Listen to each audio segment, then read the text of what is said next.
Syedaralun, satu rumah warga di Desa Gede Bakongan, Kecamatan Bakongan, Kabupaten Aceh Selatan hangus terbakar pada Kamis 6 Oktober 2022.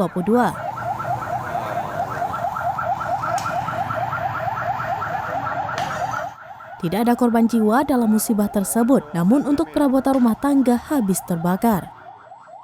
Kepala Pelaksana atau Kalak Badan Penanggulangan Bencana Daerah atau BPBD Kabupaten Aceh Selatan, Zainal mengatakan kebakaran tersebut diduga terjadi akibat arus pendek listrik.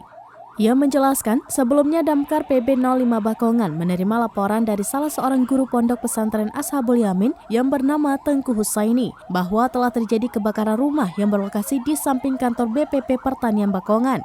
Setelah menerima laporan tersebut, petugas segera bergerak ke lokasi untuk melakukan pemadaman. Sementara itu, Komandan Pos 5 Damkar BPBD WMK Bakongan, Rustam Bahrum mengatakan pihaknya menurunkan sebanyak 3 unit damkar, sehingga api berhasil dipadamkan setelah dilakukan penyiraman selama 1 jam.